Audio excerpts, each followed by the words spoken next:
Good afternoon, everybody, although it might not be afternoon when you watch it, so whatever time it is, I hope you're having a great day. My name is Ryan Chambly. I'm the broker here at Pineywoods Realty, and the purpose of this video is to go over a couple new loop templates we have created and added to DotLoop. Now, the purpose of these loop templates are to try and help you get organized and make your process a little bit easier when moving through a transaction, which also helps the administration on the back end when reviewing your files. So let's jump right in. I've already created a property address, 123 Main Street. And the next step when you create a loop is the template. Up to this point, anybody who's been with us will know that we only had one loop template. That was the Pineywoods required loop template. And all that did was auto-populate or auto-add the Pineywoods Realty checklist, which indicated everything that we expected to see on a file. So this is where we've improved things.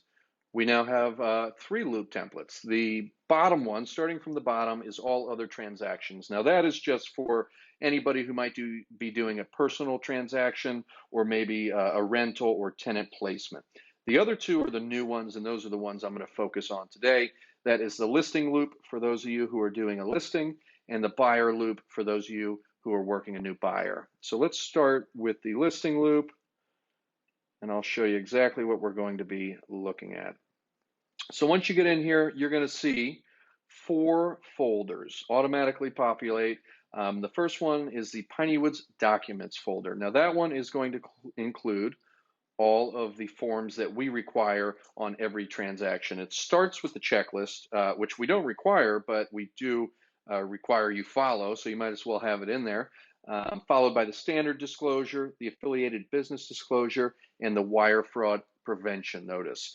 So it auto-populates those, puts those in there. Since we require it on every file, we're making it easy and adding it there, and it goes underneath this folder. Now the other three folders are empty, and we're going to leave it up to the agents to populate those folders with whatever documents are necessary for each section. But they are pretty self-explanatory. This one right here is the listing agreement and related docs. So when you have a listing, that's where the listing agreement and all of the related documents would go. Your listing agreement, your seller's property disclosures, lead-based paint disclosures, HOA, condo, whatever, will all go in here, and that will be between you, Pineywoods, and the sellers. Once you get a offer and then subsequently a contract on this listing, then everything regarding or pertinent to that contract will go under the contract and addenda section or folder. You'd have your executed contract and disclosures, your EMD receipt, your inspection contingency release later on. Everything goes there. And then even if you end up having to cancel a contract, I would suggest you rename this folder. Once you get your cancellation in there, you can rename it with the same thing and maybe just add canceled in here. And then you would create a new folder named contract and addenda, where you would then start your next offer or contract that comes in. That'll help you stay pretty organized. The bottom one here is miscellaneous docs, and I've given some examples of what you can put here. I've noticed that other agents, as well as myself, like to put any documents that are pertinent to the transaction here that might not be required by Pineywoods. So your pre-qual letter, if you're working a buyer, or if you've received one on a listing, home inspections, appraisals, literally anything that you don't want to dig into your email to go find. I keep quite a bit sometimes in these folders, so that way when a client calls, I have insurance quotes and elevation certificates, as well as all the contracts and all of that. So when a client calls, I can pull up their loop, and I've got every document that I need essentially right there in front of me, again, rather than digging in to my emails and finding it. Now, again, this is a listing side. I'm going to take you and show you the buy side, which is essentially the same exact thing. It's just missing the listing agreement. So bear with me as I go back here. I've created 321 Main Street.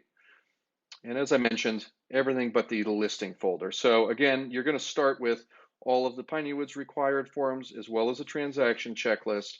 And then you've got your contract and addenda, where you'd first make your offer and then go on to replace that offer document with the executed contract, all of the executed documents.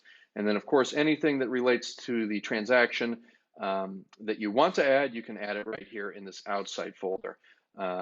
One note I want to say is Pineyoods doesn't need to see any of that. We only care and require what's on the checklist. So if you would do us a favor and only submit these two folders when you go to submit for review, we would very much appreciate it. We don't need to be reviewing and approving pre-qualifications and surveys and appraisals and that sort of thing. That only serves to slow us down a little bit. So just keep those to yourself and in the loop for your own personal use. The last thing I'm going to do is show you a file that I'm working on and how I've organized it within this template. So let me pull that up here. So this is one of my buyers' properties we're under contract on. And again, I've started with all the Pineyoods required forms. I've even gone into the checklist and I have checked the boxes of forms as I've completed them. And even to prove it to you, I will pull this up real quickly. So over here, I've gone down the checklist. I'm about to do the inspection contingency release, so I will check that when we get there.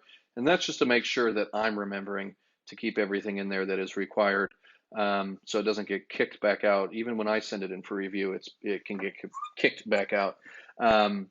Next, I've got the contract documents. So I've relabeled things to make them perfectly clear what they are. I've got the West Shore executed contract, the homeowner's flood insurance addendum, seller's property disclosures, lead-based paint disclosure, the escrow receipt, and right now I'm working on the inspection contingency release. You'll see it's not shared.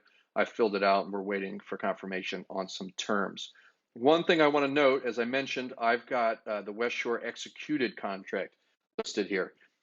That's not the form I started with. I started with two different contracts. I think we submitted two different versions, maybe back to back or something like that.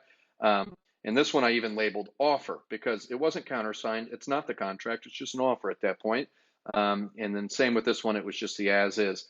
Once I received back up here the executed contract, I went ahead and I clicked on archive. So if you've not seen that before, there are three dots at the end of each of these lines, and you can rename them, you can make a copy, you can check the history of that form, you can archive it. It doesn't delete it, it's always recoverable, but it hides it. And you don't need to see the unfinished contract, and neither does Pineyoods. We just want to see the executed version. That's all that matters at the end of the day. If you need to go back and look at maybe what your offer was, you can always click Show Archived and go back and review it. But otherwise, you should just maintain executed pertinent documents within these loops. So that's all I've got to show you today. I hope that was helpful. I hope these loops are helpful to you. If you have any feedback or any advice on something that maybe we should add, just feel free to shoot me a message and we'll look into that. Otherwise, I hope things are going well and I hope you have a great rest of your day.